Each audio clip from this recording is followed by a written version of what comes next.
Hey there, kids. It's me, Oni the Unicorn. And I'm here to tell you that f***ing your dreams ain't cheap. In fact, it costs a ton of cash to do. So that's why me and the Ohno radio show need your help. Just go to the website displayed below and hit us up with some cash, yo. $1, $5, $1 million if you have it to spare. Any amount is appreciated.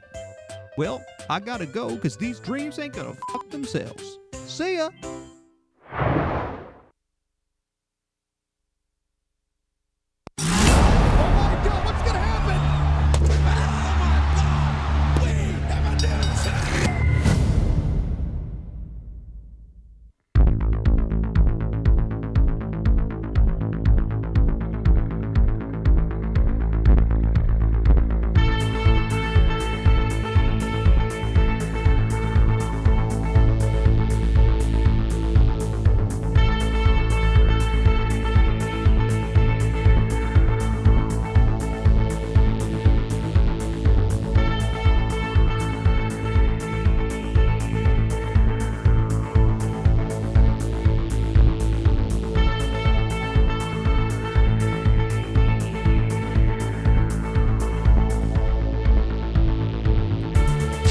Yes, welcome back to another edition of the Ohno Wrestling Podcast.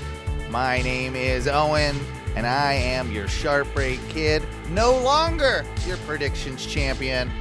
But along with me tonight, also no longer our predictions champion, because our predictions champions apparently, touting the belt all over Detroit and the Midwest Toledo, Midwest tour. Our good friend Clint Globsky cannot be here tonight, our modern-day Maharaja, but who is? It's the one and only Duncan, the King of Bong style, and apparently he's got a K-Cup of the Week this week. Yeah. That's my new thing. K-Cup of the Week. Every day, every week. Gonna have a cup of coffee to start the show because I'm fucking old and I need to stay awake. I love it. So send us your requests and send us the K-Cups. We'll plug it on the show. Yeah, what you got this week? So this week we got a little Death Wish coffee, the quote-unquote world's strongest coffee. It's got a skull and a crossbone on it. Is it that much stronger? A. Is it really? Yeah. So for someone like me that has a bit of a don't have this. No, because I've got a bit of a caffeine intolerance, if you will. Like I get wicked jittery with. Don't have this at all. The first time that Kelsey and I had this, she was just like, "Oh my god!" Am I having a heart attack? Yeah, she was all jittery and shit. I'm just like, oh yeah, this is the good stuff. Well, yeah. Yeah, it's like you can't really see, but it is fucking black. Well, I mean, I'm sure it tastes pretty good, and I'm happy that you're enjoying it and it does its job. I'm surprised that you're able to drink that so late at night and be able to get to sleep at a decent time, but... King of Bong style, my friend. Oh, that's right. The poor man's speedball. One sort of counteracts the other. That's exactly caffeine and right. cannabis. That's all you need. Unfortunately, because we didn't really do a show last week, we were kind of off in our times. We missed the biggest news of last week, in that we lost a real good brother in the industry and someone too sweet for words. One of the OGs. Yeah, the bad guy himself, Scott Hall, Razor Ramon, and what a fucking tragedy, dude. This is a real tough one. This hits harder. I guess we haven't seen. I mean, Shad was a real tragic one, of course not. That's probably the last real tragic wrestling death. Yeah. But nothing against Shad. Daphne was pretty tragic. Yeah, Daphne was too, and nothing against either of those. No, but this is... He was on such a different level, than a lot of the recent passings, I'll just say. Yeah. And wrestling being no stranger to early deaths, this one was kind of shocking, because this was a guy that clearly had seemingly really cleaned up his act, of course, through the help of DDP, and a guy that was, I think pretty much on the straight and narrow, and had, until the pandemic hit. Is that the truth? Was he? That's according to X-Pac. Really, he had slipped back into some. Apparently, Yeah, once the pandemic hit and he basically spent 2 years Inside. alone in his Yeah, house, yeah. and he started drinking again. See, I didn't really know that. I didn't appreciate that. Yeah, so he had fallen off the wagon a little bit, and he had lost a bunch of weight and was like, Mm, so when he broke his hip, yep. and it was a few days that he just laid there in his house, like not able to get anywhere. Which, of course, is going to increase the chances of a blood clot, Correct. which, of course, then increases the chances when he finally did get operated on of the blood clot heart comes loose. Heart attack. Multiple, Three, apparently. 3 of them is what I read, but apparently they got concerned after 2 or 3 days that they hadn't heard from him, sent Dallas over to check on him. DDP is the one that found him. Was he in Tampa? Where was he? He lives in Georgia. Lives in Georgia. Okay. Yeah. So DDP lives in Georgia, just outside Atlanta. So that was like, so they took him to the hospital, and it was just like that whole, what was it, like a week that he was in the hospital. They're just like, oh, Scott Hall's in the hospital, and then it took a really bad turn. Yep. I don't even think it was that. I don't even think it was that long that he was in the hospital. Maybe it just feels like it. I feel like it was like 5 days. It was like 5 days or something before he got into hospital. Could be getting some of this wrong. My apologies to family if that's the case. But yeah, it was especially if you're listening, right? But shortly after, I mean, I don't think it took very long after he was being operated on. From that point, it was pretty dire, pretty quick, and then it went downhill. Oh really man, fast after that. Really fast. Yeah, you know, it was one of those that you felt like it didn't look good, but even when they took him on life support, you never know, sometimes. Like Flair was on life support for how long? A couple of years ago, and now he's back to being a regular jackass too. So exactly. Like it was one of those you're just like, nah, he's gonna kick out. There's one thing I wanted to mention about. I heard this on a local Orlando talk show, Monsters in the Morning, on my way to work one of the days, and it really did kind of bother me. It was the day after, I want to say, that he passed, and Sunday or Monday, I want to say it was. Again, could be getting that wrong. I think it was on the Monday. I was on my way to work there, or maybe they were just talking about the events of the weekend. But sure. They, there was a lot of talk about like, oh yeah, I don't think anybody's gonna say this guy was a particularly good guy or whatever. And I didn't like that because there's been so many stories since his passing about how just like, he had his demons. And some of them sort of like rightfully so, especially with his PTSD that comes from like early in his career, and you can read upon all of that if you like. And like he fucking killed a guy. Exactly, that was kind of who I was talking about. What I was talking about. But that wasn't wrestling related. No, like, that was before his wrestling. It was like a bouncer or something. He was a bouncer. Yeah. Yeah, and it sounds like it was kind of an act of self-defense and had to shoot a dude in the face or something, like a pretty goddamn serious shit. I don't know that he necessarily needed to shoot him in the face, but he needed to shoot him, and so that's what happened. Right, and that's always going to weigh hard on somebody like that. Yeah. And realistically, I mean, all of us can be accused of being a dick at one time in our lives. But there's been nothing but an outpouring of support from people that really did know him, and a lot of indie guys that had gone out of their way and said like we were being trained or instructed or coached by Scott, and nothing but a supportive, like, good dude. Right. One of the stories I read, I don't know if you heard this one, I guess he was doing like maybe a convention circuit or something, and some of the indie guys in town were put to task as basically like, you're not his chaperone, but you're his ride everywhere. And they were doing a small circuit of these little conventions, week or so, and they were driving him around from town to town and doing all this and meet and greets or whatever.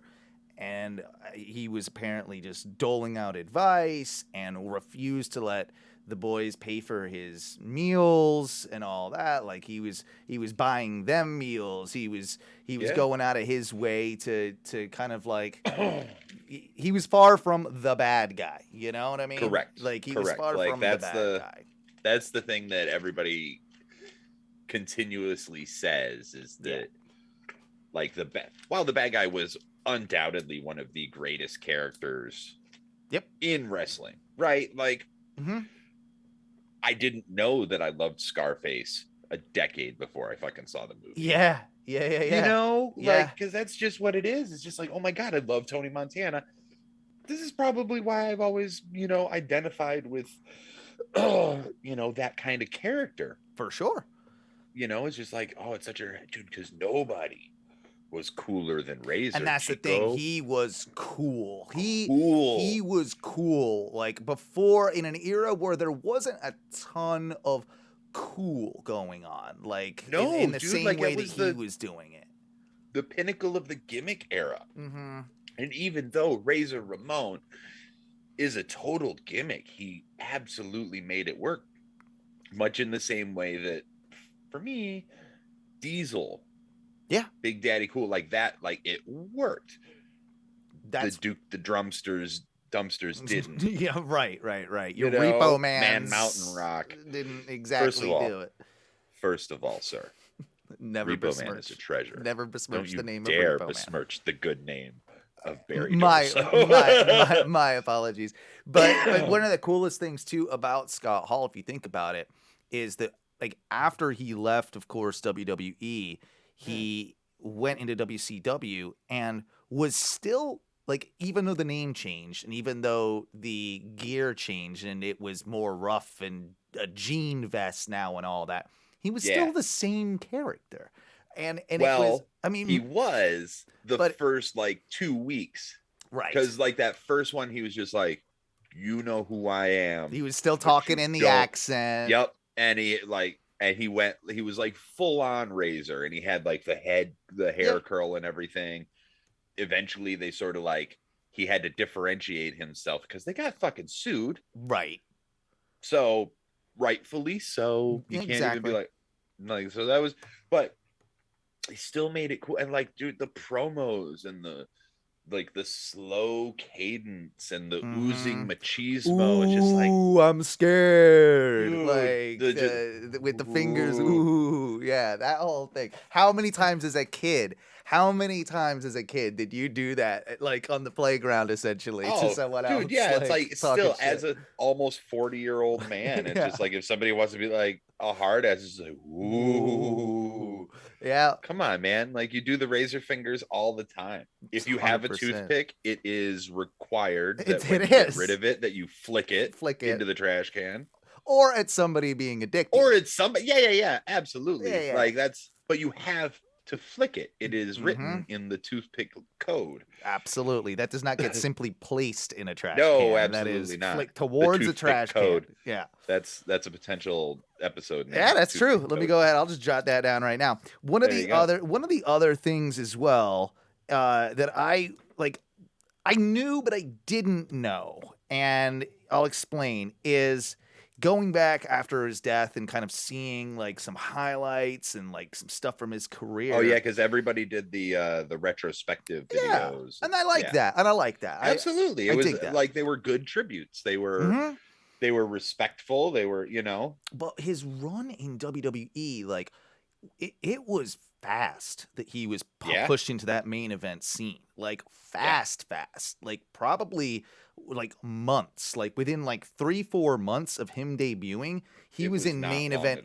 He was in main event programs. He was established as a main event guy along the likes of, Ric Flair and Savage and guys that were the top guys. Yep. And then you've got, my earliest memories, of course, and my biggest memories of him come from every feud or every interaction that he had with Shawn Michaels. With Kid, yeah. And, Shawn Michaels first. Okay. Then later Waltman, but yeah, X-Pac and 1, 2, 3 Kid. But those latter matches with Shawn set a new standard. and pretty much invented the ladder match. And in a sense. It invented the ladder match as far as WWE was concerned. Absolutely. So yeah, dude, like those matches that was before every match had a gimmick. Yeah. Right. And before there was a stipulation involved in absolutely everything. So when you saw something like that, it was a big deal. And I was they busted out a cage every other week. Exactly. And I was such a Shawn mark. I do remember being so bummed, Shawn losing that first ladder match. But in retrospect, such the right decision to do. Absolutely. To then get him going into, the WCW and his influence in there and being the first of the outsiders to show up. And then, obviously there were some better moments than others in his WCW stint and better, Sure. And then I know there was some stuff that he even did in Japan after that. Like there was that whole weird period where he came out. Wasn't there some ECW connection or something? Oh, fuck, probably. Because that's when he was coming out to Ready or Not, You Can't Hide, the fucking Fugees and shit. Yeah. Yeah, I mean, like, I had forgotten that. Like, I did too until just now, to be entirely honest. It was a wake-up call. But yeah, he had had a vast career before. And, oh, dude, do you remember who his last match was against before leaving the WWE or F at the time? In the early the first time? Yeah. Before he went and became Scott Hall of the Outsiders. Made the jump. Goldust. And you forget how important that feud was. Oh yeah, was it the IC feud, wasn't it? Yep, it certainly was. And you forget forget how important that Goldust feud was. Couldn't exactly do that one today. It would be God no. God no. Because if you look at it really, like, because Razor at the time was face. And Goldust was clearly heel, but like was repulsed at the notion of a man kind of coming on to him, and those dynamics were a little. Fuck, I forgot about all of that, dude. Remember his heart? He pulled down he unzipped his and he onesie had the razor heart on him. Yeah. And then like the one time, he stripped him out of his thing, and he had the lingerie on underneath. Absolutely. Yep. Yeah, dude. Okay. Yeah. So that's important that we forget, and then we have to fucking mention all the stuff with Kid, and how that progressed, and that Razor 1, 2, 3 Kid made Sean Waltman. It made X-Pac. It made Six, whatever you were going to refer to him by. It made that character, and eventually they got it over so well that they were able to turn the 1, 2, 3 Kid into a heel. Like that. I don't think that originally the Kid was supposed to win that match either. Was that not the case? Was that I could be completely making this up because it sounds so poetic, right? Where Hall was just like, no, just pin me. Right. Yeah. You're saying that they might have gone a little bit. He might have pulled an audible in the ring. I mean, it wouldn't be the first time that you've heard that. No. About other talent. Like, Taker is put over other talent. Rock's put over other talent. Like when they weren't necessarily supposed to. It's just like, what are you going to do? And I kind of loved the, up until the end, they were clearly friends. And between, like, I feel terrible for both Sean Waltman and, Kevin Nash in this moment. Kevin Nash's post. Oh, dude. About Scott, and like before they took him off life support, and just like the person I've spent the most time with in this world, like it broke my fucking heart, and like legitimately broke my fucking heart. Absolutely, because as another thing as well, like I like that the family put the trust in Nash to be the guy to kind of like be the liaison between social media or any media and the family. It seemed, he was the one that you were getting all the updates from, and it felt like they probably entrusted him to do so because of their relationship. And I like that, because it hits even a little harder, and it's better for the memory. And The one other little thing I'd like to say about it is how in the goddamn world was Scott Hall never a main event heavyweight champion of any company? In the same way that how was Roddy Piper never Yep. world champion in WWE? In WWE. Yeah. Because he yeah, was NWA, I want to say, or something like that. Something. I know that there were heavyweights. Like I know Piper held some sort of title, but I'm not WWE. But and probably the same for Scott Hall. I don't really know, but it seems like he was one of those like always got so close, but never quite got to that final level. And same with Kurt Hennig. Yep. Same with Perfect. 100%. Same with Jake the Snake. Jake, Rick Rude. Yeah, all these guys. The thing that I feel like with Hall though is that dude was 6'7". Like he was a big boy. He was a big boy. And when you like someone in our Facebook group, by the way, facebook.com/groups/Ohno Wrestling. I forget who it was that said this, and it actually made me chuckle because it's so right. They were like, I used to think that Scott Hall was kind of short, but that's because he was always next to Nash.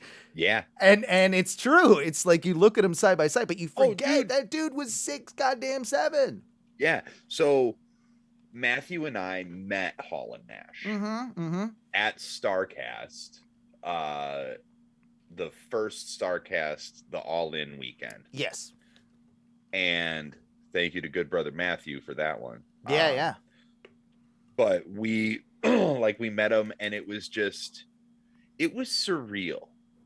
You know what I mean? Like it was one of those where I've met a lot of people. I met a lot of wrestlers, and it's just like, oh, it's always good. But those ones were like, that was different. No, I get like that.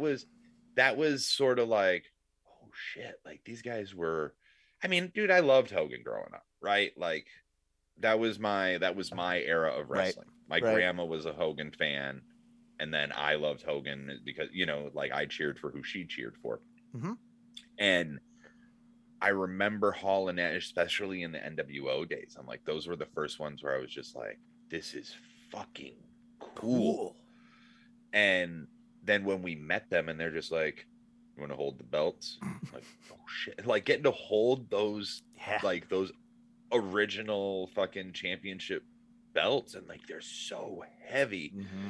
And like, oh, they just look so happy and like what you'd expect. And did they try and sell you knockoff NWO merch or something? No. So they got Hall a t-shirt and he put it on, and it was Matthew was up there, and he's just like, well, at least you got the NWO shirt. And he just looked right at him and goes, it's a bootleg, brother. And it just like, he's like, we're not even getting paid for this one. So like I don't know where they got a knockoff NWO shirt, but it's just like, well, where can't you get one really? That's true. Yeah. And especially down here, man, like I remember coming down here on vacation when I lived back in Michigan, and every fucking t-shirt shop on 192 had knockoff wrestling shirts. Oh yeah. Oh my God. I came home with like 10 of them. NWO and Stone Cold. Not even really realizing at the time they were knockoffs either. Fuck no, no. I didn't care either. Bootleg didn't shirts care. were didn't no, care. Absolutely not. Bootleg shirts were not a thing that I knew existed. Had and a then concept like even when of, right. No, and then the first time I saw it and really knew what it was just like the dudes outside of the concert, like near the arena when you're getting off the highway. They're just like, concert shirts, $20. Yeah. Pay $50 inside. I'm like, wait a minute. Those don't look quite the same. Those are shitty quality. Yeah, those are, what the hell? Yeah, it's a bootleg, brother. Yeah. But no, great memories. I think we should go back to being like Hall and calling everybody brother. Like, because every interview, he always just like, he drops the brother. Like, he just, the slow, deliberate brother me softly. Yep. No, I love it. I love it. And, I'm gonna miss him. Obviously his years in the ring were far, far gone, but I don't think that his contributions to the wrestling industry were psychology wise, character wise, like training, coaching the kids, like I know he did stints every once in a while at the PC. There's plenty of pictures of him in PC shirts. There's a great one though with him wearing, and I think it's in the PC, where he's wearing a New Japan jacket in the PC. And it's like Yeah. only Scott Hall would get Yeah, what away are you with gonna doing do? that. Like, what are you going to do? 2-time Hall of Famer, isn't he? Yeah, exactly. One of the So- only. I mean, there's a couple, but yes, one of but, the only. You know, NWO and as Razor Ramon. Yep. Or Scott Hall. I don't know. I think it's Razor and NWO. I think you were correct. that. Yeah. I think you're correct. But yeah, man, like it's just at least he was able to turn his life around. Yeah. Before a tragic end, but that's the thing with great wrestlers. Almost all of them have a tragic ending. So, Yeah. like very few of them just kind of live out their days and have a normal death. Like Dusty, Right. fell and broke his leg. You know what I mean? It's Piper, what that does to your Savage. body. I mean, and it's just unfortunate. Drugs are bad. Drugs are Like- bad, and it's what they take to get over, those injuries and keep going through the house show circuit and like Yeah. back when they were working 300 days a year. I know there's a strip club here in town called the Dollhouse, right? Oh, is there? Yeah. Huh, And interesting. back when he was in his TNA days, my good buddy Scotty, who is also in the Facebook group, he posted a good comment that he was gonna roll up. I don't know that he actually did it, but he was thinking about rolling up to the Dollhouse and posted a nice, R.I.P. Scott sign outside, because if anybody would have known what was going on there, he was apparently, and this I think was in some of his darker days. His TNA days might have been, might have been some of his darkest. So hopefully he did that. If he didn't, that's fine as well. But is there anything? You know where he was before he went back to Impact, right? It might be his most prominent stint in all of professional wrestling. What are you talking about? You don't know about this? Am I blanking? Our man was prominently featured in Juggalo Championship. Oh, wow. How could I forget? I don't know. You know what? I'm gonna have to take away your fucking whoop whoop card. You probably are. God damn it. You're gonna make me get on the Juggalo hotline? I'll drink a Faygo for you. There you go. There you you go. Faygo for you. In other big news, and this is weirdly, I think there's some tie-in to this, and just hear me out here. I mentioned it to you that there was a lot of talk about, of course, now we know as of, I think it was last Friday, that Cody had officially signed, I think on Friday, 10 to 14 days ago with WWE. There's the speculation. Oh, here we go. There's the Codyverse coming at you. There he is. But yeah. It's one of those things that was heavily rumored, and now we have full. Well, it seems like we have pretty much like full confirmation. Well, we of have it. full confirmation from Uncle Dave. Right now, there was also a lot of speculation that they wanted to have Cody debut in Jacksonville. And we talked about that too, a Yeah. whole kiss the ring moment. Right, and I think because that was the first Raw that was post, like it was the day of, right? It was the day of his death, I want to say. Yeah, because he died like right as the Like show was. right was it was good? Yeah. Yeah. Because we learned about it. I think he was pulled off the life support on the Sunday or earlier in the day on Monday, and he died later on. It was on Monday when they took off lights. Yeah, so it was later on that day, and it was right before the show that we found out about it. Yeah. I have speculation that even WWE, as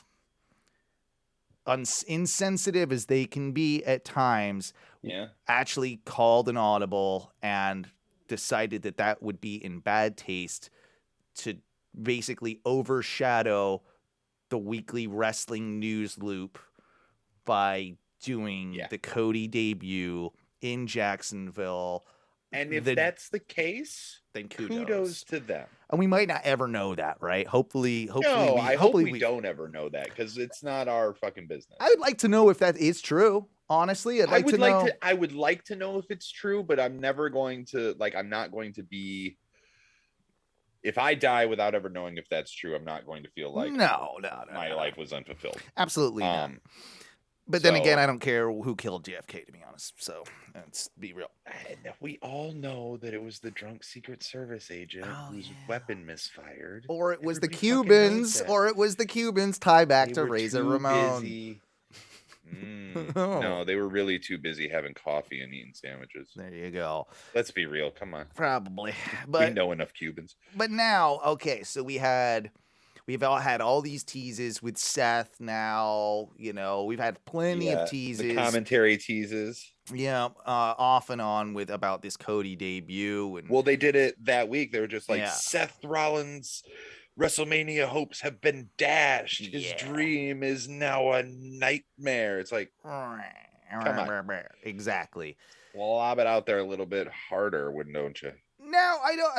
It sucks because there is going to be no build. It is just going to be like if what is to be believed is just going to happen. I guess they have one more week if they wanted to debut Cody at which is fucking crazy to me. Right.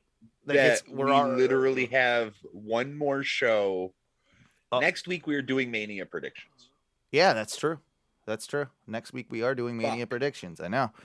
But in your mind, do you bother at this point even bringing him on Monday Night Raw, or do you just you might as well just Mania. have the big Mania moment, right? He comes in at Mania. Yeah, you have a Mania. You have Rollins come out and hijack the show, right? Come out there, complain that Okay, let me ask you this: night 1 or night 2?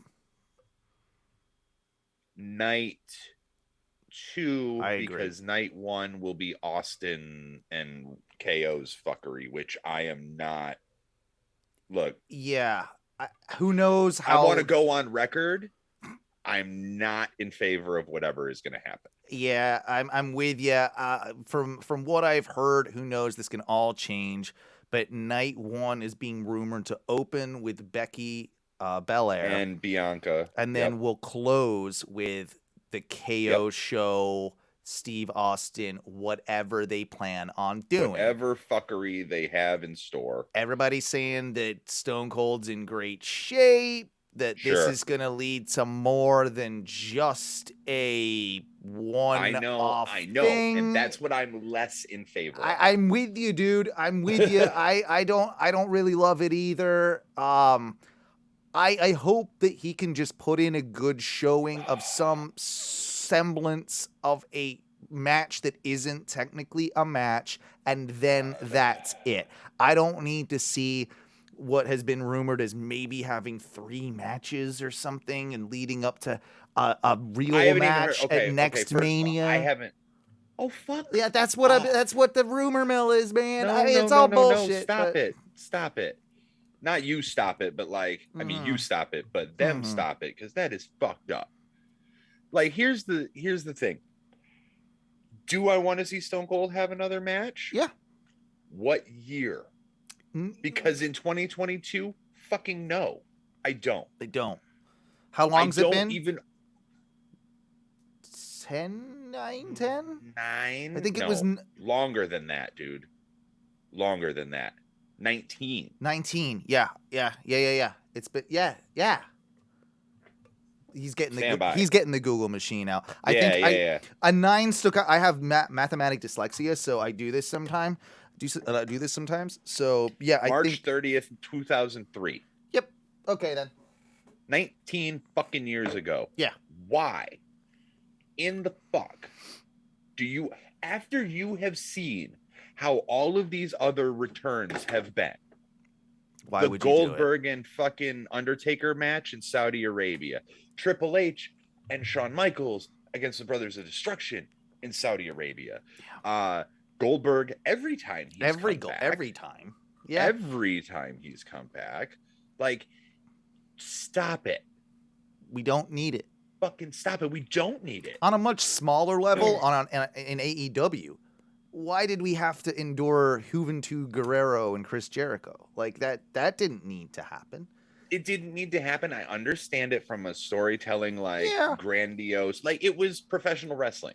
It right? was Like it was like that's okay. I can get behind that in the same way as Nick Gage being out there, right? Right. Like, did I need a death match on Dynamite?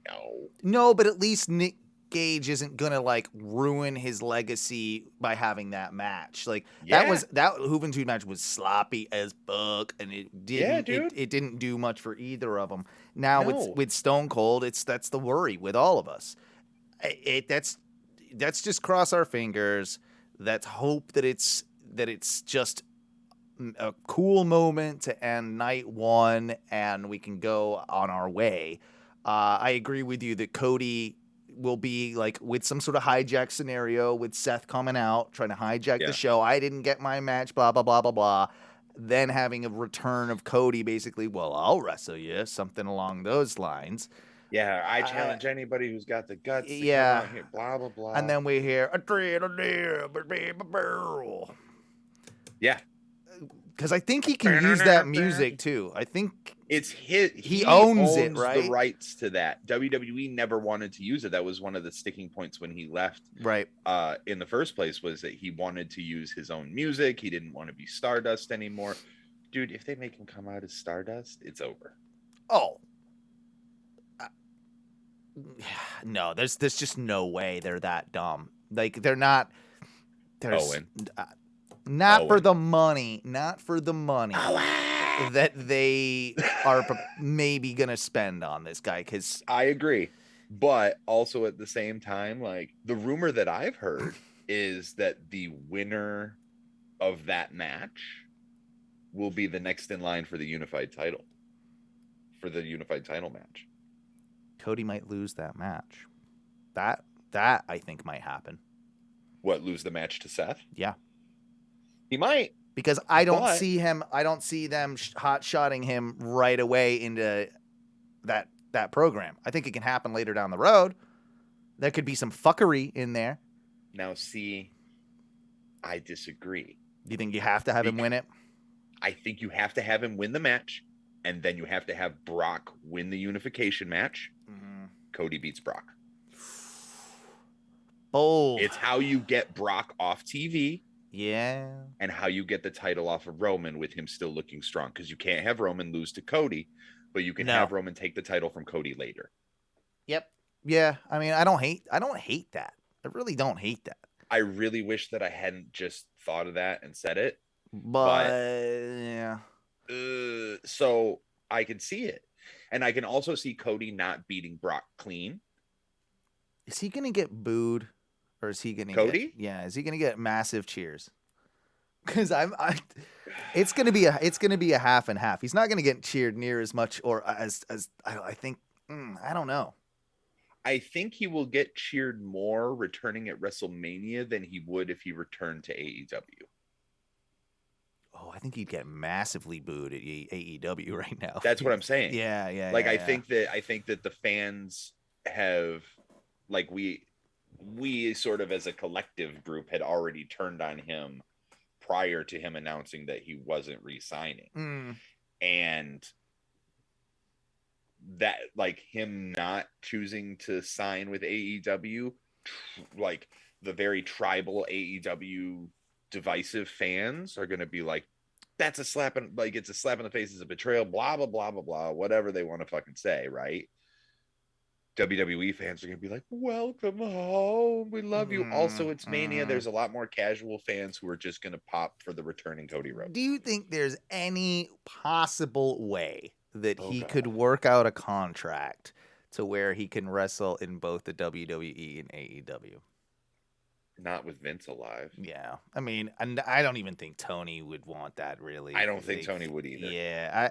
I heard that thrown around. I'm like, that's a bit too far-fetched even for me. And I like going far-fetched sometimes, but that's a bit much. Yeah, because usually, like, the most unrealistic thing is the thing that happens. Right. It's pro wrestling. Right, because that's pro wrestling. Let's go back a little bit and let's talk about KO Austin, right? But let's specifically talk about KO last night. Let's talk about Raw. KO looking like me last night. That was like literally. Yeah. Slightly fatter, though. I mean, like, he is fatter That's than you. true. He's fatter than you. He's let himself go. He's fatter than you. But Yeah, no. but look, if I was making KO money, I'd be fatter too. Yeah. He actually, that whole thing cracked me up. I love that the bald cap was a little shitty. And like, yeah, like I like I like that his knee brace was falling off from the moment like he walked out there. Everything about it. Everything about it. The double. He was the great value Stone Cold Steve Austin. And I love that it was in Chicago too, like because those fans just got worked so hard, and only person that could have pulled that off was KO, and he didn't do it once. He did it twice. And it was amazing. That was one of the best sports entertainment segments I've seen WWE pull off in a long time. It was probably the only good thing on the show, but I actually saw that live and I ate it all up. A lot of the show I caught in recap, but that was, to me, like, that just showed me how good KO is and how it gave me a little bit of faith that whatever they do with Austin, because it's KO involved, they are going to somehow, they're going to make it work. And I don't think it's going to be it's not going to be as simple. I'm almost speculating like some sort of like turn that Stone Cold like aligns with him or something. Like, could you do that?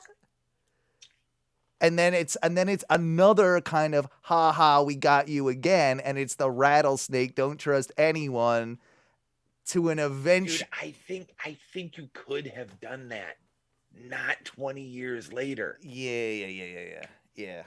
It's like, dude, everything about it skids me out. You know what I mean? Like, yeah, right. Everything about it, I'm just like, oh fuck. I hope it. Okay, in a perfect world, it can be a physical altercation, but it's basically it's got to be KO eating a fucking bunch of Stone Cold offense.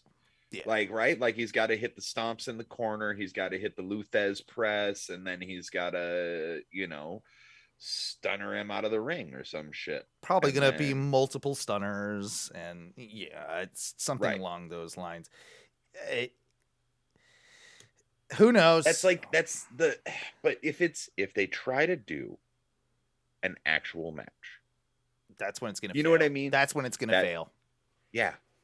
Because no disrespect to KO or Steve Austin, we are not going to get a WrestleMania 13 Blood from a Stone moment. No. With KO and Austin in 2022. It's not, and we're not going to get the best. We're not going to get the best of either of them. No, because KO is going to have to be trying not to murder Stone Cold Steve Austin. And Stone Cold's going to have to try not to murder himself. Yeah, exactly. Like 100% just try not to fucking die. Yeah. So I'm like, I love Stone Cold, right? I got the license plate up there. I got a bald head. Like, I fucking love Stone Cold. Really, the bald head is just sort of like inconsequential with bad genetics. Right. But like, Stone Cold has been my dude for years. I just bought that Roosevelt shirt, the sleeveless Stone Cold 316. Of course you did. Of course I fucking did. Yeah. Why wouldn't I? I sent it to Kelsey. She's just like, would you wear that? I said, would I wear that? Would I wear that? When I'm wearing that to Disney, you'll be with me. Yeah. Exactly. Come on. You know this. I already have so many shirts without sleeves. Like, why not have a Stone Cold shirt without sleeves that came without sleeves? Yeah. We're all trepidatious about the whole thing, but let's just hope for the best, cross our fingers. And I don't think Stone Cold would be doing it if there wasn't a plan and it wasn't something that he didn't want to do. I agree because he has been so protective of his legacy. Yeah. That I don't think that he would he doesn't need the money. No. Doesn't need the money. Think about all the endorsements he has, the shows he's done, like the money that he stacked over the years. Yeah. how much money he made when he sold the Broken Skull Ranch. Yep. Now he's got a beer. Yeah, two. Several beers, I think. Yeah. Several beers, yeah. Because he's got the Broken Skull IPA, and now he's got an actual like lager. Yeah. And I'm just like, we should probably try that. I should definitely get some of the lagers for sure. Yeah, like not the IPA, dude. Even as a non-drinker now, like IPAs never did anything for me. Too hoppy. Yeah. And we come on, it's not a Steve Weiser beer. You can't really like, chug them down like that. But moving on though a little bit, sticking on sort of WrestleMania topics. WrestleMania. I was gonna say, have you heard these rumors about the big match, pun intended, for Omos? Yeah, I have. God damn it! Are they gonna do what I think they're gonna do? Because I'll let you tell the people. Omos squash Bobby Lashley? Right? Yes, they are. Are they really? Because that just seems like a bad idea. Poor Lashley. They were doing so well with him for so long, and I mean, I get it. He's no spring chicken, but come on. I'd love to see the opposite. I'd love to be a squash match for Omos, and it's basically be like, okay, we're done with this experiment. Send this guy back to training school. I would love that too, but he just squashed Aziz. Yeah, it's a bit different with Lashley though. But he's big. Owen. Yeah, that's right. Big equals money. In 1987. That's all whether or not Lashley is cleared. He's still definitely, on medical leave and everything. I felt like they were just going to do the simple thing and do the armbar again. The armbar. Apparently it's not going to be happening on the show at all. Not going to be happening. Meh. Not happening on WrestleMania, which is just like, okay. Then why have it? Yeah, maybe they could. So do they do that? Do they do that on SmackDown, like the night before day one or something? Yeah, that's probably what they'll do. Yeah. But that would be fine if you just have him win that, because it doesn't mean that much anyway. Let's be real, and it's tailor built for the big guy.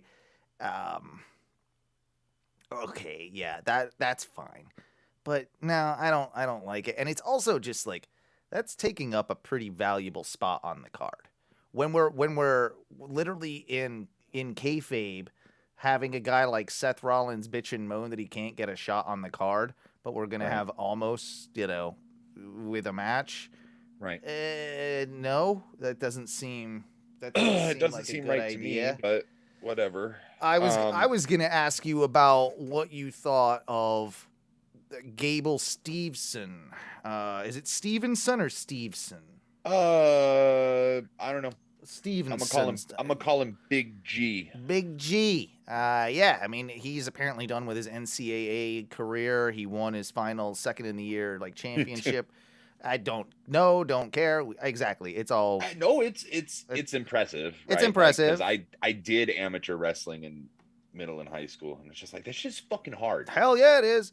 But his chances, they're already kind of rolling deep with this guy, and he's already said that he's going to be at WrestleMania. It's like, what do they do with that? They angle him. They bring him out. They bring him out in WrestleMania. You can't have him do the 3 eyes gimmick. No, but you can have him, depending on how the crowd reacts to him, right? Like, if the crowd reacts to him positively, then have him go the face route. I think they're going to get a positive reaction, but it's not going to be massive. No, I think everybody's going to be like, we'll cheer for the new guy. Cool. Oh, NCAA wrestling champion. Cool. Awesome. Right. What are you going to do, bud? Yeah. I see maybe a program down the line with Brock, just because of his, collegiate background and everything. Yeah. Or it's going to end up being Gable Stevenson and Braun Breaker. I could see that. They're not going to have him have a match, though, are they? At WrestleMania? No. Do you like how I spun that? I was super convincing, and then I'm just like, but maybe they will. Right. Well, right now there's only 5 matches announced for night 1 and 6 matches announced for night 2. Not one of them being an Omos match or a Seth Rollins match. So Right. night 1 tentatively Bianca Becky, Mysterios versus Miz and Logan Paul. Oh, God. Don't give 2 fucks. Logan Paul's gonna be in Mysterio's mask. Yep. Yeah. This is Who gives a shit? no one. I mean, I guess. And then the like kids. Dominic will take the mask and put it on, and then he's the new Mysterio, and that's how he ends up wearing the mask. Maybe. Okay, fine. Drew versus Happy Corbin. Who cares? Don't care. Don't care. The Uggos versus Shin and Boogs. Boogie Shin. Shin Boogie. Shin Boogie. Shin Boogie. Also, don't really care.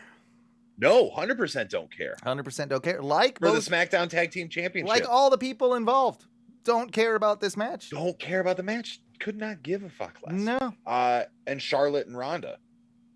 Oh, So you're gonna totally bookend- forgot about that, by the way. Yeah. Oh, I forgot about that too. And then I guess theoretically it would be KO and Stone Cold. It's the final segment. But six matches in a 3+ hour show, They could use one more. and they'll do at least one. At least one more. I think you're probably right. With that, Charlotte Ronda would go on last before the Stone Cold KO segment, you would think, Why the right? fuck would you have the Stone Cold? The only reason they're having the Stone Cold segment close that show is so that you can have the WrestleMania moment of Stone Cold standing up Yeah. in Dallas. Yeah. Send the the people fireworks home going off. happy. That's it, because they're gonna fuck something up on night 2. Hmm. And it's gonna overshadow anything good that happened on night 1. Probably. Night 2, you have a fatal 4-way for the women's tag team championship. Definitely don't care. No, Zelina and Carmella forgot they were the champions. Yeah. Sasha, Naomi, okay. Rhea and Liv Morgan. Why are they a team and why do I care? And then Shayna Baszler and Natalya again. Why are they a team? And why Right. should we care? I like all of those women Yeah, individually. But none of this needs. They just need to get rid of those belts.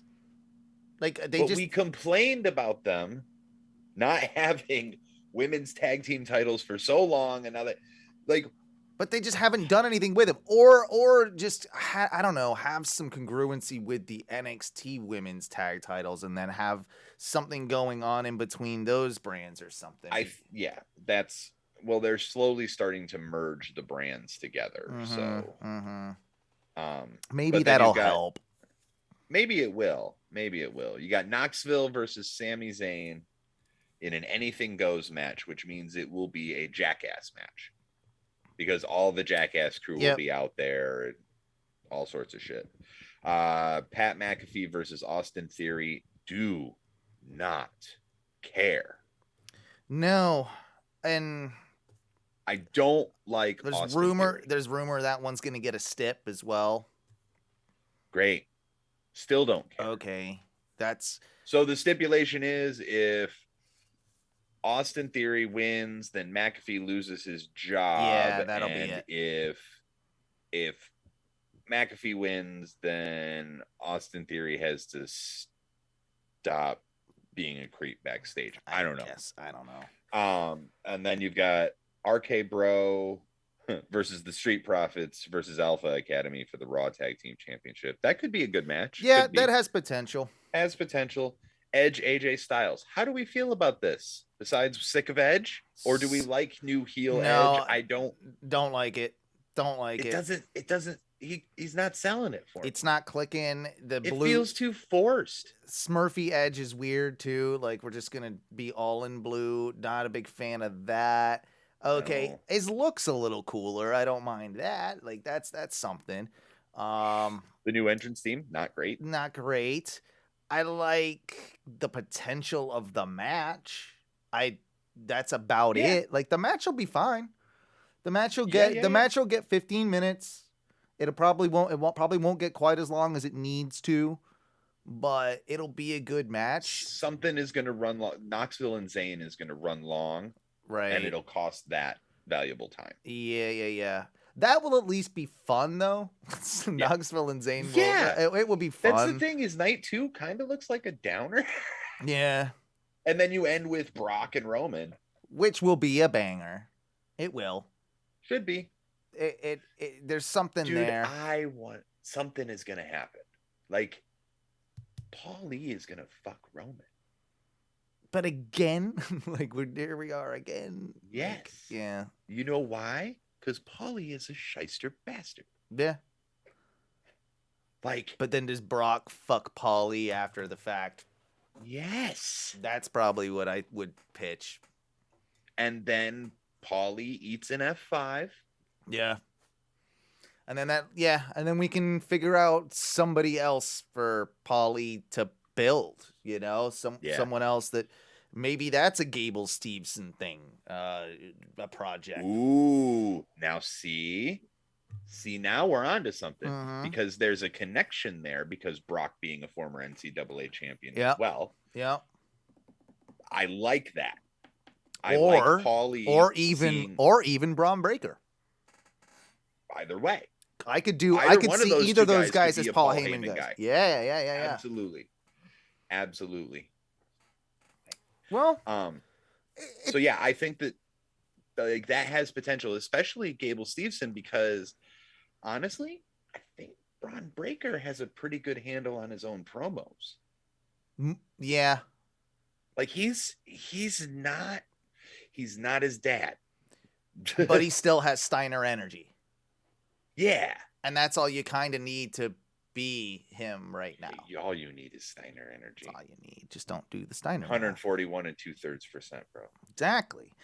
Let's switch gears a little bit. Let's switch over to... That's a very WWE heavy first half of the show. It was. Let's switch over to some AE dubs. And, All right. So let's kind of flash back to last Wednesday. The first thing I had on my list was Wardlow getting screwed by MJF, something that I think we could see coming a mile away.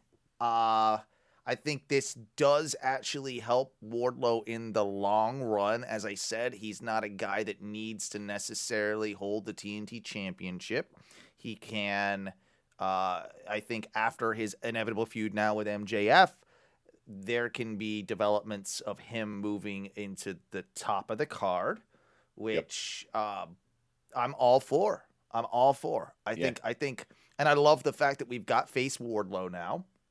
Yeah, I think that's a good move, dude. Wardlow's world is that's a good thing. Yeah. I like it's got so much potential. He's got so much raw talent in both like the physical stature and like dude's good on the stick. He is good on the stick, definitely, and he's got the look. He's just kind of he's an all around package. The big thing with all that though is I was surprised that there's been no revisiting of any sort of MJF Punk stuff, that we've kind of just like that ended completely with the dog collar match, and we haven't seen anything yet of that. Yep. That leads me to believe that Punk is on to bigger and better things. And well, I think right now he's been filming heels, and that's why he hasn't been on TV. So but in kayfabe, I feel like you can spin this off into because who's the next challenger for Hangman? And he does have a pretty. I think he is probably ranked. First or second, right? I mean, and he's beaten people with significant win-loss records as well, like i.e. MJF. Now, also, so here's the thing that I heard from a friend, our friend Nick, that he had seen was that potentially Brian Cage coming back to be MJF's new muscle. I don't hate that. I don't either. I think that works. Because then it also draws out the MJF Wardlow thing a little bit longer, because that's money, right? Like we know that. Yeah, it is. And especially so. And Wardlow in the end needs to come out on top of that. And I think that's double or nothing. Yeah, I think so too. So you've got you got a while to another stretch that out 2 there. months. So yeah, you do need something to kind of fill in those gaps, and having a new muscle guy like Brian Cage would be a great way to do that. Yeah. Wardlow can absorb a loss to Brian Cage and eventually overcome, Yep. and can absorb a loss to MJF, maybe at the hands of a Brian Cage, and eventually overcome a Double or Nothing. And I think that's what you do first is you have MJF, Wardlow, Brian Cage comes out, costs Wardlow the match. Yeah. Then the next match you can do a 2-match series with Cage and Wardlow, right? Like MJF costs Wardlow the first match. Does Wardlow need a friend? And is that friend CM Punk? And then we can spin that off even a little further with maybe a tag match with Wardlow, Punk, MJF, Cage. At Double or Nothing even. I feel like they've got so many of those little like weird little shows that they do, those specials, that might be something like that might happen there. Yeah, because they're doing like a Battle of the Belts too, aren't they? Yeah, that's coming up, I think, next before Double or Nothing, if I'm not mistaken. That's not even too long. I think you're right. But yeah, I mean, there's a lot of ways you can go with that. I mean, but that still doesn't answer the question of who's next for Hangman. I mean, logic would say it's got to be Punk. But it would be weird to turn, because you'd have to turn Punk semi-heel or work as the heel in this feud, really. Yeah. But I don't know you want to do that yet. You definitely can't be turning Hangman heel. Not now.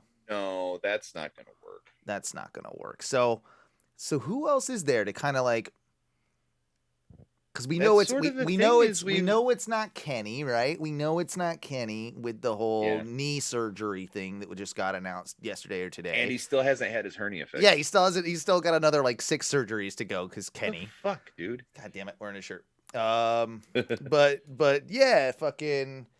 So I mean, I can't think that you can't really hop back into Cole. Like that doesn't seem right. Did they do Jay White Hangman? They could, but I don't see that. Like, I don't see that as being a Double or Nothing main event. That's something to get Hangman by, much like the Lance Archer thing was. You know, like that's an interim feud. Here's the question: is whoever Hangman faces at Double or Nothing, does he retain? Because like, is the heat on, or the fire on Hangman dying down a little bit? Some would argue it was never there. I don't want to say that. I don't think that's true. And I don't think it's true either, but I think they missed their opportunity. Waited a little too long, maybe. Yeah, I think they definitely waited too long. They waited for all the restrictions of the pandemic to be lifted and all of that to try and get the full house effect. And honestly, they needed to just, again, pun intended, pull the trigger. Yeah. Earlier when it was like when WWE missed their window with Roman Reigns the first time around back in what was it, like 2014 or something like that, when we all were just like, win the Rumble, and then he didn't win the Rumble, and then and then it was too late and we hated him by then. Yeah, and the same happened with like Batista. They had him win. It's just like, why are you doing this shit? So they have so many guys. There's not going to be a shortage of a heel that they can slot in for an interim feud. So I'm not worried about that. And I'm not either, but and maybe it is a Punk later down the line at Double or Nothing. Maybe it's even an MJF later down the line for Double or Nothing. I'm going to say Hangman is a bad AEW World Champion. Better in the chase, as we've all said. Yep. But he has, I will say, been the worst AEW heavyweight champion. Well, pretty tough shoes to fill. Sure, but he hasn't fucking done anything. He is not a fighting champion. Yeah. Like half the time, I even forget he's on the show. You know what I mean? He's not doing anything to set up any feuds. We're still hinging on this fucking Dark Order thing that died a year ago. Yeah, that's I guess why this one's so like difficult, right? Like, because we love Hangman. Can we turn Hangman heel by rejoining the Elite? No. I don't think we can do that turns either. The Elite more face than it turns Hangman heel. Yeah, exactly. And the Elite have no business being face right now. Not for a while. No. A long time. Maybe not ever. Yeah. Yeah. To be entirely honest, like, what? You'd have to disband the Elite completely to say maybe turn the Bucks back face again or something like that. What if we did, and I know that they're involved in a lot of tag team stuff right now, but what if you had Malachi Hangman at Double or Nothing? I'd love that, but they're not going to have Malachi win, and that doesn't do anything to benefit either of them, really. It's just But what if they did? Then I would have a boner. Like, I don't know. Like, what sort of question is this? Like, what sort of hypothetical is this? Yeah, I don't know. If Malachi Black wins any match, I have a boner. Like, it doesn't matter. He just has to come out to the ring, and I'm just like, doing. I do have a question, a decent question from the chat. I'll just throw up to you right now. Yeah. What do you think of Chris Statlander giving up the alien gimmick? Dude. That is a good question. I don't know that she's 100% giving it up. I think this is more of a face paint attitude change than it is. Like, she's never been a real alien, right? Like, she hasn't been doing the boop shit in fucking a long ass time. No, she hasn't. Ever since she got injured and came back in great shape. Yep. She hasn't been doing that with different makeup already. I think this is just going to be more just an evolution of the character. I think that it's not going to be a drastic like, oh, we're just not an alien now anymore. And come on, like she's barely an alien now. She was barely ever an alien. It's not. Well, no, like in the beginning, I guess. Yeah. In the beginning, it was way more. Right, like she was goofy, and they announced her from like Alpha Centauri or whatever the fuck, and all that shit. So okay, fine, alien didn't work. Come over, and now I think, honestly, if she gets rid of it, it'll take her to the next level. I think so too. People will take her more seriously. Yeah, I think this is. I definitely don't think that she's going to be turning heel. I think because she's too good right now as a face. I think fans actually do like her. I think that, this might be the shot at getting her into sort of like, she could be the one to take it off Cargill even. I was thinking that. I think that would be because they're two big bitches as well. Like, excuse my, rudeness there, but no, they're two big bitches that two big, beautiful bitches. Yeah, that can go at it. Fucking Jade Cargill is something else, right? Like the physical specimen of that. Like, Jesus. I know. I'm like, how many abs do you have? Are there 32 abs? Just come beat me up. Come beat me up. I'm fine with it. I'm fine with it. I'm fine with it. Not even really my type, but that's not besides the point. No, no, Miss Cargill is like, I'm like, no, you could. Yes, ma'am. Mm-hmm. Yes, ma'am. And that's it, man. You have to call her Miss Cargill, and you have to give some respect. Oh, 100%. But that's the most. She's gonna hurt you a little bit, but then it's gonna be good at the end. But imagine anybody who's ever had an experience like this, you know what I'm talking about. Dude, what that would do great things for Statlander, though. Yeah. To be like the one, not only to take that championship off her, be the second champion, but to beat that streak, and to show like maybe that experience outworks the pure dominance that Jade Cargill has. That's 100% how you get her to the next level. It is, dude. And right now with Thunder, like, to step up. I don't think it would have worked the same way had it been Britt Baker. Like it was, because Britt's so over. Not to say Jade isn't. I think she's definitely working. But Britt is so over, it wouldn't have worked the same way. That kind of had to be Thunder Rosa. Yeah.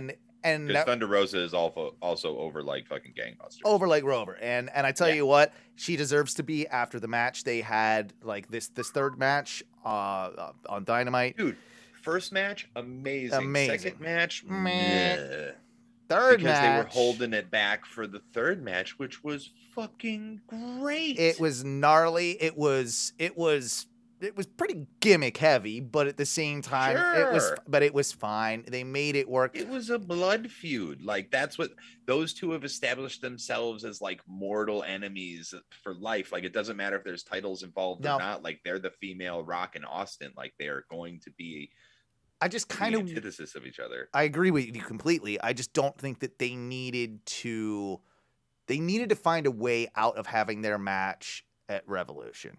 They needed to find some angle to get them out of that just to get to this match. I understand the logic of having Thunder Rosa win it in her quote unquote hometown.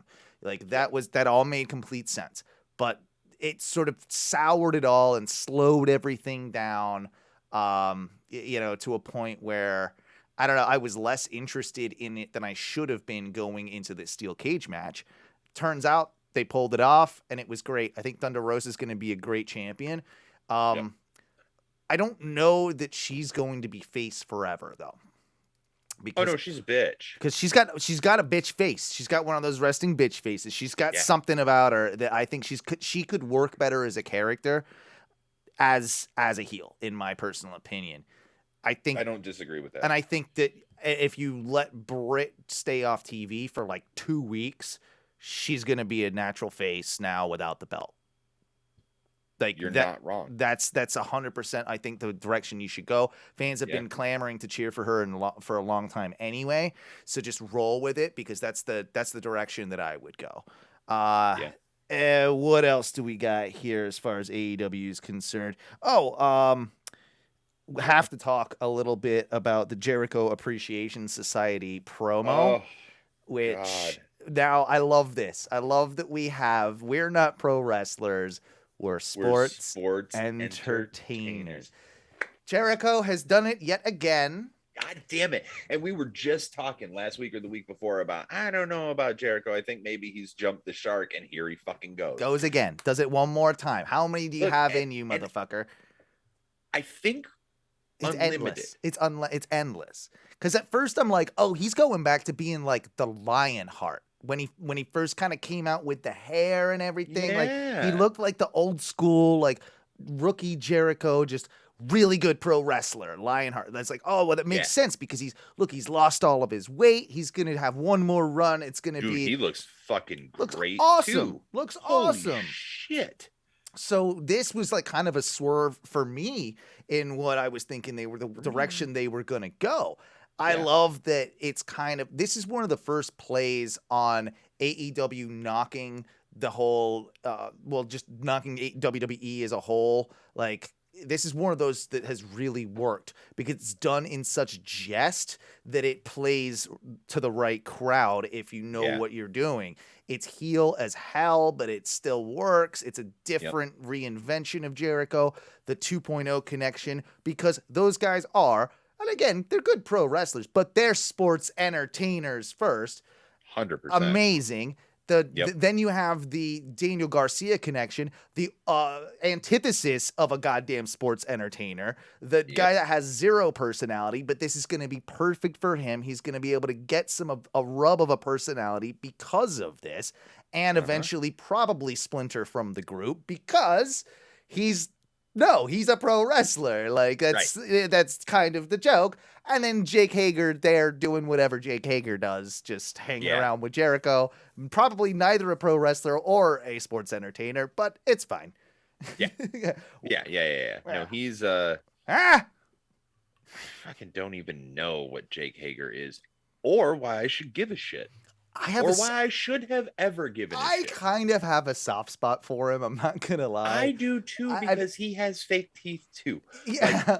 I trust me, we're kindred spirits, but I also, like, anytime I go into a store looking for AEW figures, there's always a Jake Hager. And he's not one that you've ever decided. No. It's the most boring figure.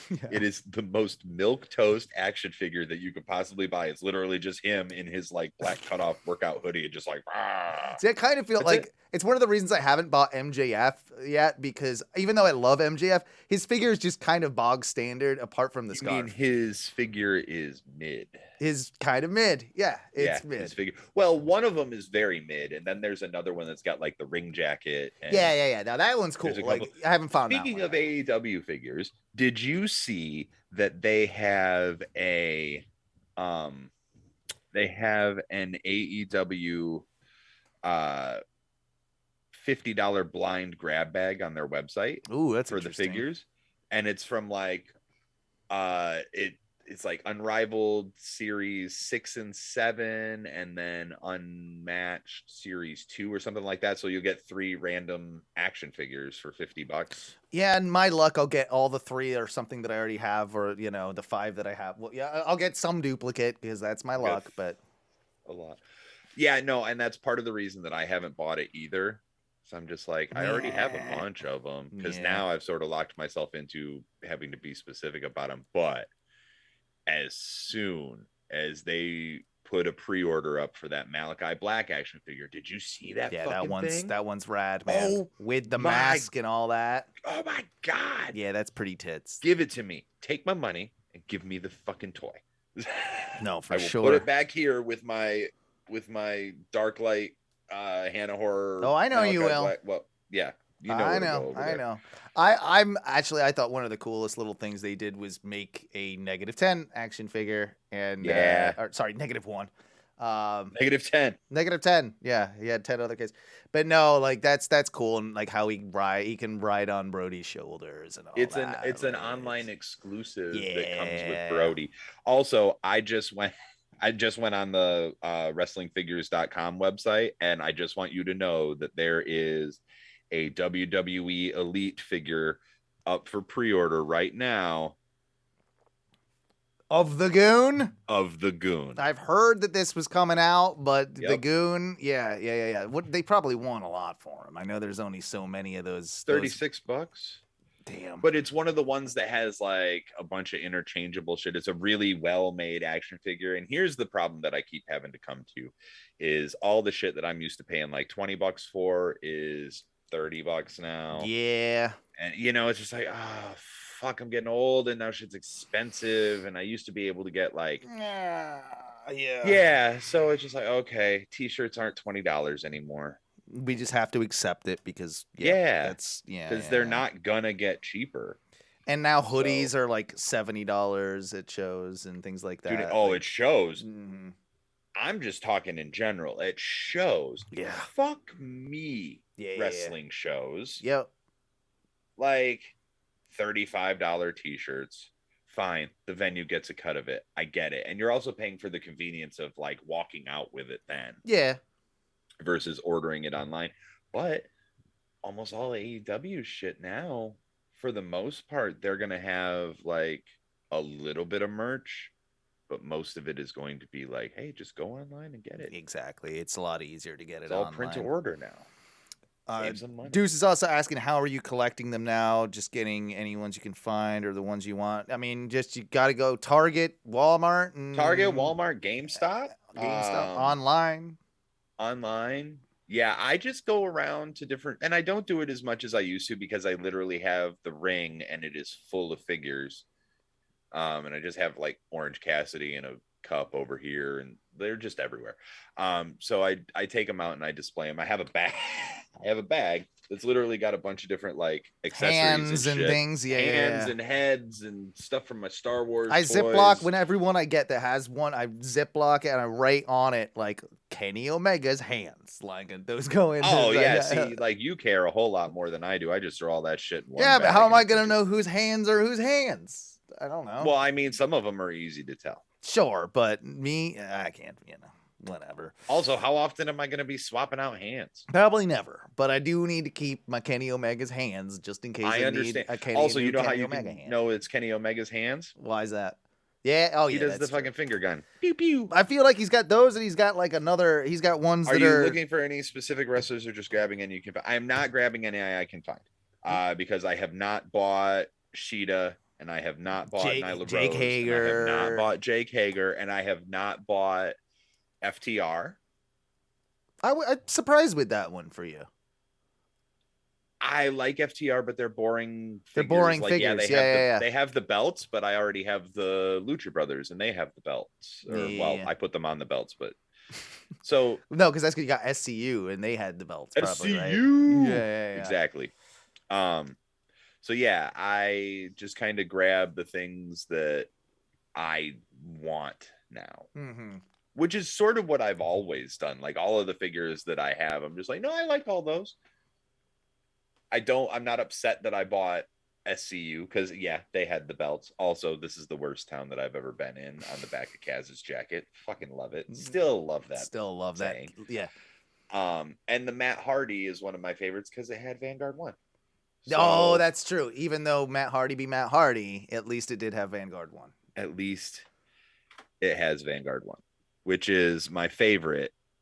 They needed to have made that one of those actual mini drones that flies. I wouldn't rule it out. that will come maybe one day. Yeah. Speaking of some more AEW, because there's so much to talk about. How do you feel about this? Let's stick with the shows first. We talked about the Thunder Rosa match to end Dynamite, but didn't see a ton of Rampage. But what I did see was, of course, the Keith Lee match, and then with Caster, that was the one with Max Caster. I think so. Yeah. And the best part about it all was with the alliance now with Swerve and Keith Lee, it seems. And now we've got Swerve riding out on Keith Lee's back. He fucking rode out on Keith Lee like he was a goddamn dinosaur. It was hilarious. I look forward to the two of them collaborating, collaborating musically. Like that's that will probably happen. And yeah, by the way, dudes, if you're not taking your figures out of the box, what are you doing? You got to let them breathe, man. Let them breathe, let them breathe. It's part of the fun of it. Like you got to play with them. You can look back here, Deuce. All of those pop vinyls, they're all breathing. Some of those are some of the OG pop vinyls they released however fucking many years ago. I don't give a fuck. None of this is about resale value. It's all about me being an almost 40-year-old man-child. Exactly. It's so much more fun. You got to take them out of the boxes. Because like, honestly, taking them out of the box and then, like, I don't play with them. Yeah, fucking wild, Deuce. I take them out of the box. Don't give a shit. I'm not going to be that super Gabby dude on Instagram that literally has a fucking 20 by 20 storage unit that is just stacked with figures and then people come by and buy. I don't got time for that. And if you keep them all in the boxes, you really do need a lot more space. Let's be real too. So much more space. Not as fun to present. If you take them out of the boxes, you can do like Duncan had. You get the ring. You can put them in a ring. You can have them all in there. It's a good display piece. It's a lot more fun. Anyway, I'm very interested to see. I think this is a good development. Like, even if it doesn't last long, because a Swerve and Keith Lee match will be awesome. Like down the road. Yeah. And let's be honest. I hope it doesn't happen immediately. I hope they kind of band up for a time being, and then down the road. It's good for both of them too. Like it helps everybody sort of. Because dude, Swerve didn't have a whole lot of matches in WWE. No, he didn't. He didn't get a chance to really show how fucking good he is. Dude, Swerve is money. And I've already given my answer away just by kind of saying this, but who is the next TNT champion for you? Ooh. Because as much as I like Scorpio Sky, he's not getting terribly great reactions, and I can see him being a very transitional champion. Now, especially that he's dropped the belt or didn't drop the belt to Wardlow, and now I feel like it's only going to be a few weeks before he drops it to someone. I love Scorpio Sky. Yeah, Deuce, this is also Cody laughing at you not taking your figures out of the box. But I think that, like, I love Scorpio Sky. He is fucking great, but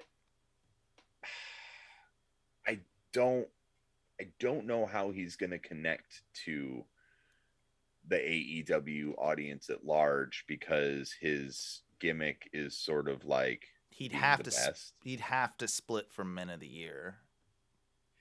Yeah, and that's kind of working. I don't know. Is it? No, not really. It's not working, but American Top Team kind of just needs to be their own thing without Men of the Year. And can anybody explain to me why I should give a shit about American Top Team? Dan Lambert's amusing at times. Yeah. But like, why should I Paige assume Van for Zant? a moment? Okay, I like her. but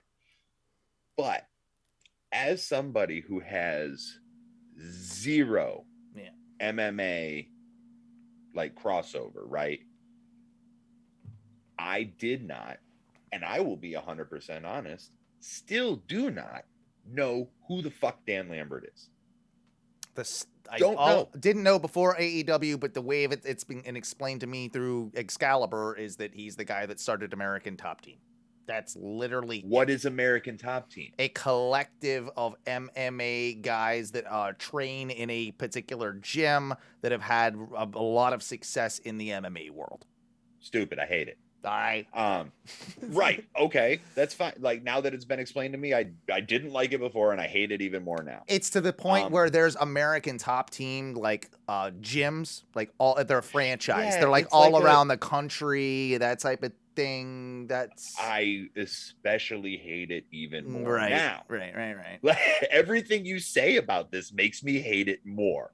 So I know that they're a heel faction and that's sort of what they're going for, but like, this isn't like heel heat. This is, I actually hate you heat. Yeah, I'm not that harsh on them, but. No, but I am. That's fair. Right? Like, I will never be the one to pop over somebody from MMA or UFC coming into pro wrestling. I don't care. And I still don't understand why, like, Ethan Page and Scorpio Sky, as charismatic as they are individually and even as a team together, why they kind of need the association. Like, it feels like they would be better off disbanding. Scorpio Sky will stand a better shot of getting over if he wasn't with that group. Yeah, absolutely. Now I can stay with. I think they could stay together, Ethan Page and Scorpio. But I don't see with American Top Team. So I'm with you on that. Yeah, I don't get it, man. Like, what then? Who then rather is the guy to take it off? Scorpio. I'll say Keith Lee or Swerve or both. I was just gonna say, like, at this point, like, those two are definitely both high on the list. Yeah, very high on the list. I feel like Andrade's gonna get that title eventually, but of course not from Scorpio. That wouldn't make tons of sense, and a heel face dynamic, and he's locked up in a lot of things right now. There are a ton of guys floating around that mid-card level. As much as he's controversial. What if it's one of the ass boys? I don't know. I'm just throwing out people that are on the roster. You could do like a Jay Lethal, I guess. But I don't think he's there for that. I think he's there because of the ROH purchase. Yeah. So, and I really wonder if we're gonna have like an invasion ROH angle. Hello. Oh, I didn't think about some. No, I did. Sorry, that would. Well, we talked about it a little bit, but I think that I don't know. I don't know that we need that. I don't know that we need that either, but it does lend itself naturally to being a thing. Yeah. Right. So there's that. Well, let's transition into something that relates to this. What if it is Malachi? I'm fine with that.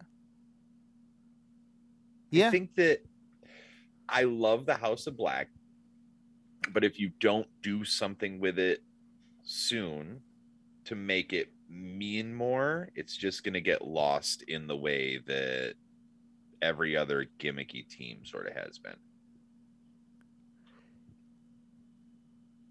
Yeah, Malachi does kind of work because you can do sinister heel versus cocky heel and it still work quite well in that dynamic. I wouldn't mind that.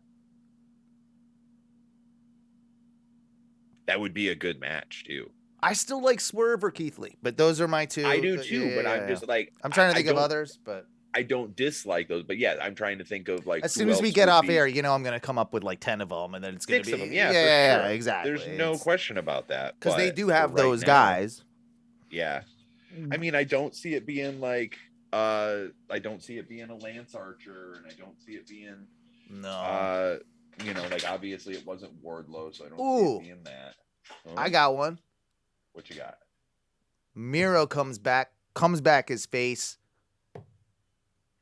Because Okay. Miro get a good pop and then go on his second title run with the TNT Championship. Be the first 2-time Or TNT champion. Miro comes back, challenges Hangman as heel. Yeah. I don't hate and that. Then eats the loss. Probably eats the loss, unfortunately. But I'd like to see one run of Miro as a world champ. I think he's got it in him, but I think he's going to need to come back and reestablish. And I think he's going to get cheered too when he comes back because it's Miro. Oh, probably. Yeah. So that's why I'm thinking just a TNT title run first and then reestablish from there. Maybe, I want to see a bit more comedy Miro again. I've always said it. Miro's great at comedy. And as great as he is. Big Bartholomew. Yes. Or just when he's just not taking things as goddamn serious, We eat chickens. Okay, so just switching gears a little bit here. We were talking about the ROH thing. And, of course, the fairly new ROH World Champion is one Jonathan Gresham. Yep. Apparently, he's been campaigning for a world title match against CM Punk and Bryan Danielson. Ooh. Yeah, right? Fuck off.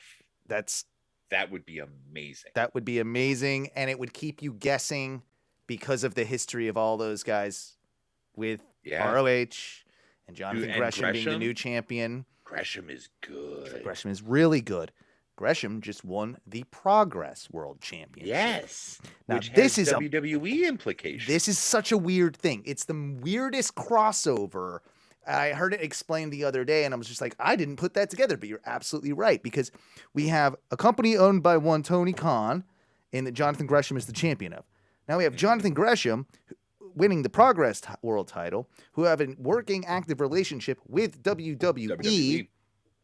And apparently, I don't watch Progress on it was on the network. I don't know if it's still on Peacock or whatever. On Peacock, I don't know if it is either. I don't I've been know. to a Progress show. I've never been to one. That's interesting. I went to one in Boston. Okay. And yeah, it's where I saw Riddle's last indie stint. But apparently, they edit out anything of Gresham's stuff on Progress that goes out on WWE. So how they have him as the world champion, how that's gonna work, that's gonna be real interesting. But that is such a bizarre, weird connection that I don't know. We'll see with that how that lasts. Maybe it won't last that long that he's either one of the champions of one of the brands. But got to have put it on him for a reason, though. Yeah, you would think. You know what I mean? Because Progress doesn't do shit just to do it. Maybe there's an offer coming for Gresham to go to a main roster spot or something like that. Maybe they're WWE. Maybe they're positioning him for that over, trying to steal him away from Tony. Maybe, but Jonathan Gresham is also married to Jordan Grace. Yeah, that's right. So yeah. I don't necessarily see that happening then either. That's interesting. Then we've got the Briscoes to face FTR at the ROH Supercard of Honor. Yeah, which is going to be fucking fantastic. Also, the Briscoes winning the NWA Crockett Cup. Saw that as well. So they're doing pretty good for themselves. Not that should be any surprise. And they issued another apology. Yeah, I think I don't know if that was Tony Khan getting in the ear, being like, yo, guys, dude, just say it one more time. Let's see if we can get some, because he's going to want to use him, of course, moving forward with Ring of Honor. And then can you blame him? Can't blame him. And then, just to even have FTR involved. Now we've got a Tony Khan team, Warner Media apparently having issues with the Briscoe statements, Yeah, that all seems kind of like it's sort of intertwined in a way. Yeah. The DDT Pro AEW partnership that was just announced is also quite interesting. Yeah. Don't know a lot about DDT Pro, gonna be perfectly honest. Besides Japanese. Right. That's the one that has the Iron Man Championship, which is like the 24/7 defended in dreams. Like yeah. It's their version of like the 24/7 championship in a sense. I believe so. Yeah. Yeah, chairs have won it. Dogs have won it. Some stuff like that. So I don't know. There's apparently some really good matches over there. Apparently Eddie Kingston is drooling over the prospect of some of them because that's what he grew up on was like, I don't know, Noah and like those types of like All Japan and that type of thing. The oldest champion in DDT Iron Man history is Yoshiaki Fujiwara at 63 years and 113 days.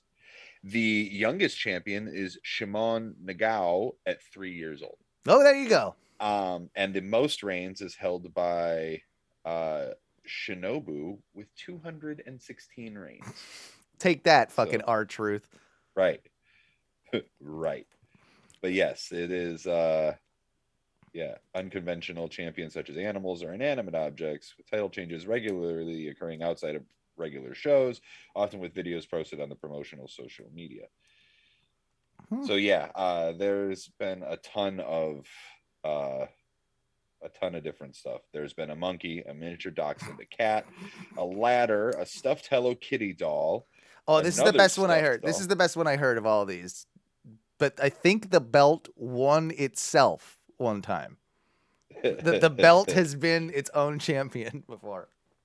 A pint of beer. Yeah. The title battled itself. Yep, you are correct. Yeah. 3 different sticks of yakitori, which is like a Japanese street food. Yeah. A inflatable love doll. Another inflatable love doll. Vince McMahon's Hollywood Walk of Fame star. A bus, a TV Tokyo camera crane, a pair of chopsticks, a printed email, a beer can, an invisible wrestler, and the Invisible Man, obviously. Oh, yeah. The 3 elementary school girls were collective champions. SCU were a collective champion. Nice. The entire audience of Beyond Wrestling American Rana 16. Oh. Yeah. The Young Bucks and their autobiography was also an inanimate object champion. Of course. And the 100,000 subscribers to DDT's official YouTube channel. Ah, well, that's pretty fun. I fucking love this shit. Yeah, this is ridiculous. Ridiculous. It's the kind of gimmickry that we're here for. Yeah, exactly. Not exactly gimmickry, but what I'm here for is also a match coming out of New Japan's Windy City Riot. Oh, fuck off. We are getting Will Ospreay versus Jon Moxley. Jon Moxley. This is going to be one that maybe even if I don't see it live, this is going to be a New Japan event that I'm definitely going to be having to find and watch. Yes. Ospreay and Moxley just has money written all over it. And yeah, what more can you say? Then this is just going to be a straight, man, this is going to be hard hitting as hell. Yeah. It's going to be 2 styles clashing in the best of ways. Oh, yes. And yeah, Ospreay is, he's a tough son of a bitch himself. Yes, so, he is. Excited about that. We also have Joey Janella, the news of him no longer with AEW breaking this past week. Yep. Not terribly surprised. No, we did sort of call that one. And I kind of feel bad for Joey Janella. I don't know that they used him in the best way possible. I mean, I think it kind of started out strong, and then like a lot of the AEW original stuff, it just petered out. Yeah, they took stuff that had a lot of heat on the indies and a lot of buzz, and then some of it just didn't translate over. Some of it didn't work. Exactly. Some of it didn't work. The bad boy gimmick was, you know what also hindered him at the time is he was almost like Kip Sabian doing almost the same gimmick as him for a Well, little while there. Kip and Sabian doing the same gimmick and with the his Penelope Ford thing and all that. Yeah. That was a thing. That was a thing. I guess Kip Sabian's in a box now, maybe coming back soon. We'll see if that works, because he didn't do much of anything for me in his first run. No, not really. I mean, I'm like, he's an asshole. Great. So what? Asshole There's Brit. plenty of those. Got it. Speaking of Brits, or well, something related to a British person. Did you catch all of the Bret Hart little double entendres going on in FTR's promo that was on Dynamite? I did definitely catch some of them for sure. Yeah, this is interesting. It feels to me, and I guess a lot of the wrestling world, that Bret Hart is probably going to be making an appearance here in AEW. FTR, of course, just got rid of their manager and Tully Blanchard, so there's even some theories that Bret might even come in as a manager for FTR, which we all know Dax is a huge Bret mark. So I can see there being some, something, they're going to work together in some fashion or form. I don't necessarily see him being a manager for FTR, but there's going to be some involvement with them and Bret. Bret. Involved with the Owen Cup. And yes. So the Owen Cup, I wouldn't even be surprised to see someone like a Dax win that, Like it could be, that could kind of work. Yeah. Who knows? Yeah. And then tied to it possibly, Harry Smith made his return to wrestling at the Crockett Cup as well in a tag team tournament. Actually lost to the Briscoes, and Harry Smith and I forgot who the other guy is, but Harry Smith, of course, being the British Bulldog's son. So is this maybe a possibility that Harry Smith gets brought into AEW? Maybe alongside with Bret, who knows? Crazier things have happened. Yeah. A new Heart Foundation, perhaps. Has potential. Definitely has potential. FTR, Harry Smith, maybe some put Spears in there. I don't know. Fucking. Do you need to put Spears in there? Does Spears need to do anything? Probably not. No, I don't mind Spears. He's been a lot more entertaining. I like Ty Dillinger. Actually, I think nothing for me. Lately, he's been doing a lot better. He's been doing a lot better lately. He had a very cold start in AEW, let's say, but I think he's got something in him that hasn't been sort of revealed yet. But no, I hope so. I am interested to see what they do with Bret Hart and AEW, and clearly with the blessing of Martha and Owen's wife, I can see Bret, coming over and doing, and what another big fuck you to WWE. Right. Especially he'll wear his Hall of Fame ring. Oh yeah. Mustafa Ali, you brought up. Yeah, I was gonna say we should probably wrap up pretty soon, but before we get out, Mustafa Ali tweeted out. Let me just pull up the tweet. But yeah, basically, it's just a shame what's happening with him. And he is so better, and can you blame him, basically? Oh, no, absolutely not, because he's got another 3 years or something stupid. Yeah. So he tweeted out 4 days ago, a humble and fair warning. As soon as all this gets sorted, I'm going to absolutely body all of your favorites. So I can only imagine what he is going to... I can only imagine the tea. Yeah. Because, dude, it sucks. He's a great talent. He's got tons of potential. He had such buzz going into Mania. God, dude, it would have been such a different world if he hadn't gotten hurt. Yep. Kofi Mania never would have happened. Yeah. Going into that elimination. I think Kofi Mania still would have happened, just not then. Just not then. Yeah. But it gave rise to the possibility of it happening as soon as it did. Yeah. Yeah. And a guy that would be perfectly suited for AEW. Yet another. But unfortunately, I hate to say that I agree with Eric Bischoff, but he's right. Their fucking roster is loaded. They need to hold off. They need to hold off. They need to be very, very selective. I mean, yeah, especially in ring performers. Correct. Yeah. It's like, did we need Jeff Hardy signed to AEW?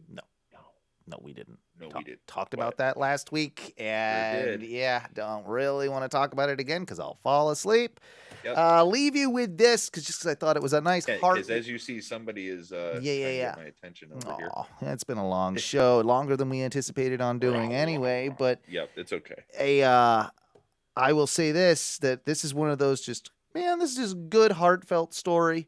And I always kind of liked these guys because of Southpaw Regional Wrestling. But the surf dudes with attitudes. Yeah. I mean, the Ascension. Konnor had an interview from the Ascension, and apparently after Big Con, he got released when they got released from WWE. They went out of their way to apologize to Animal of the Legion of Doom. Yep. And Demolition. Yep. And the Powers of Pain. And went out of there. We're sorry we ripped off all of your gimmicks. Yeah, sorry we did that. We ripped you off. Our bad. And he was pretty much just like, yeah, none of them cared. But it felt like the right thing man to man to do. And I don't know. I thought that was just a pretty cool thing. True or not, I tend to believe. Why would he even say that, right? Why would he even say it if it wasn't? If it wasn't true, there's enough of those guys that are still alive that it would come out that it wasn't, and it wouldn't do him any favors. Exactly. That being said, guys, we're going to get out of here for... It was like that was the wrong one. That was the wrong one. Don't worry about it. I got it here. I always turn this one down on here. It's weird. Anyway, we are I just want Deuce to know that we're going to go buy some more AEW figures, and we're going to take them out of the box. Yep. And we're going to play with them some more. Yeah, we are. We're going to let them fight to the death. Guys, thank you for listening. Check us out if you're listening on the podcast, twitch.tv/ONRS Live. Make sure to check out all our podcasts, ohnomedia.com. Don't forget to leave us voicemails, 407-906-6466. Check out Ohno Radio Show. That'll be coming out on Thursday. OhnoRadioShow.com, twitch.tv/ONRS Live, and wherever you find your podcasts. And Duncan, what do we say when we get out of here in the immortal words of Sting? Woo!